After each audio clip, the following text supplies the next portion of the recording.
All right, good morning, everybody. Good morning. That was a great segment by the panelists, but it's a good segue into what I need to tell you, and that is, the good news is we have everything we need to be successful. Let me just state that one more time. We have everything that we need to be successful. I've had the pleasure over the last decade of working with many of you in this room on human services and economic development issues that include housing, transportation, and workforce. So I know and understand how passionate you are about this issue and about this region. Where we live right now in the 7-county region, we have a population of 2,019,970 people. This is the population of the whole 7-county region. That's the region that we're working in right now. Job openings as of May is 19,065 job openings. Now think about that. In a lot of urban areas in the city, we have a lot of people who are unemployed, but there's 19,065 job openings. So what we need to do is try to make that match, and that's what we do at Employ Milwaukee. We coordinate between the demand and the supply of workforce, and we do that with a lot of our members, a lot of the coordinating council members, and the other members. The workforce projections for 2014 to 2024 are 69,259, and note that that's pre-Foxconn. So before Foxconn even came into the mix, we had issues with employment, workforce, and transportation. Now the reason why this is because there are a lot of new jobs that are coming online, and there are a lot of people that are moving out of the workforce in a lot of different areas. Construction to be one of the main ones. So this is presenting some workforce challenges for us. The workforce system consists of job training, job search, job placement, work supply, work readiness, and basic education. On the job search side, on the job training side, occupational skill training, on-job training, apprenticeship, and work experience are very key and essential, because we're not only talking about the current workforce, we're talking about future of workforce, which means we have to get our young people who are in high schools, which was mentioned earlier, into the workforce and get work experience at an earlier part of their life. Because right now, especially in the urban area, their options are, when they get out of school, military, some type of college education, and unfortunately the streets. And in some instances, the streets are winning. So we have to get serious about introducing them to workforce opportunity and apprenticeship programs, so they don't have that downtime between 18 and 24 when they get into all kinds of trouble with the criminal justice system and all other type of things. So those are some of the things that we have to get ready for. Job search, provide clients with job listings, access to online job banks, resume support, job fairs, and assist with job applications. Now, we partner with the state to do that in a couple of different areas in the city. But still, one of the devastating issues is transportation.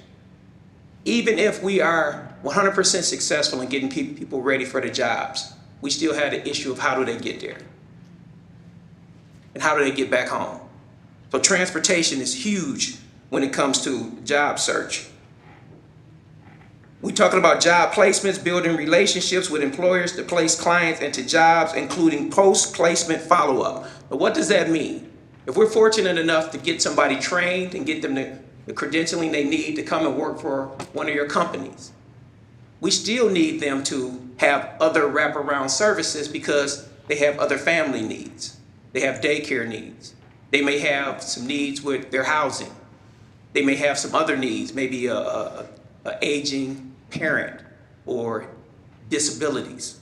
So those things are very important to make sure that a person can grow in the workforce. Work support, assist others with academic skill training to help clients overcome barriers to employment. Services include transportation and wage subsidies. Some of the barriers that some of the workforce are dealing with is criminal issues, criminal background, some substance issues, two of the things that people require when you fill out an application is a background check and a drug test. So many people in the community haven't been involved in the workforce for over decades. So they have adopted alternative lifestyles, which include cash type operations. And I'll let you read between the lines. So when you're talking about the people that we need in the workforce in our 7-county region to help our economy grow, we're talking about a whole cultural shift. That's why it's important that we invest in the next generation and we have wraparound services so people who are ready to make those changes have the support that they need. And that's why people returning from the criminal justice system are very important, that we get them skilled up and get them what they need so they can enter the workforce and not be tempted to do some of the things that got them in the criminal justice system in the first place. Then work readiness, assist with interviews, grooming, attendance, punctuality, and other soft skills. So I won't even talk about soft skills because you all know how important that is.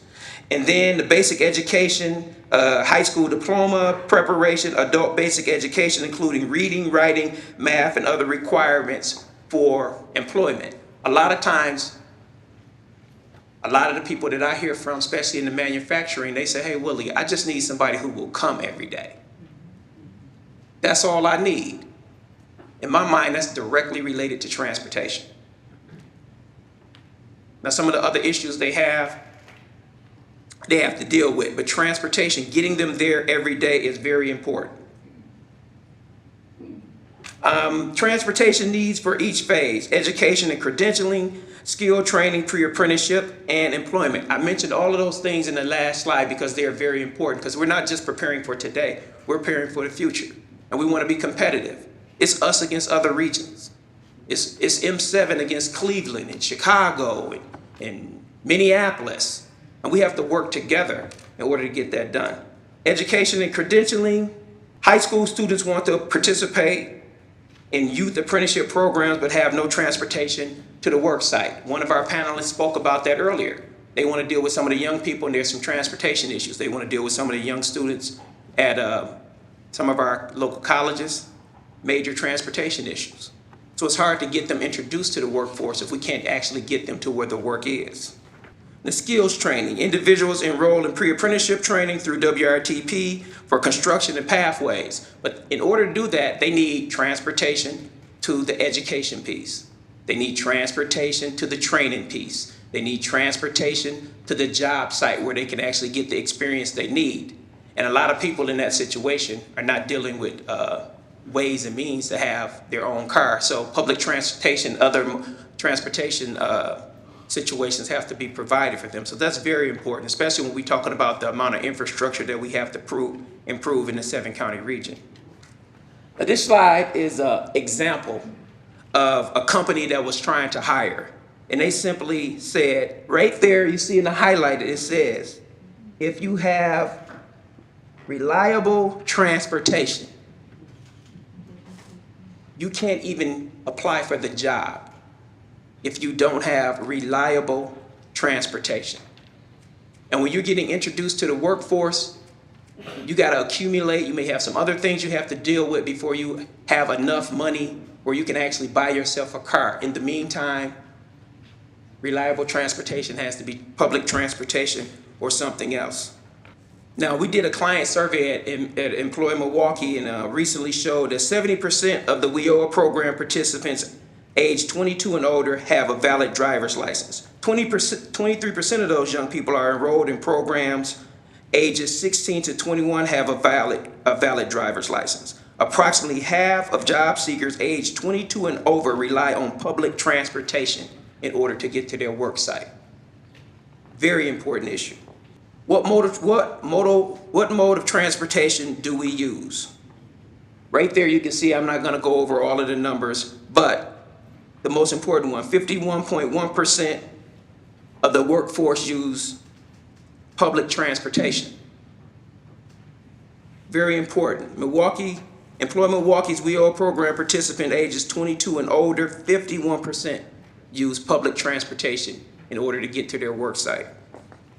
Milwaukee Area Job Ride, formed by Milwaukee Careers Cooperative And with Employ Milwaukee and Esperanza Unida, the Milwaukee Careers Cooperative has over 21 years of experience in providing employment transportation service. Operate job ride services in southeastern Wisconsin.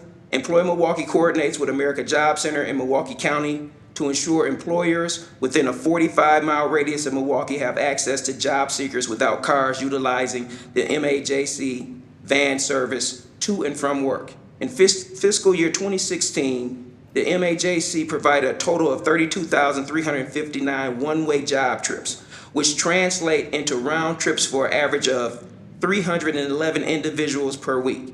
The average cost per passenger was roughly $13.80.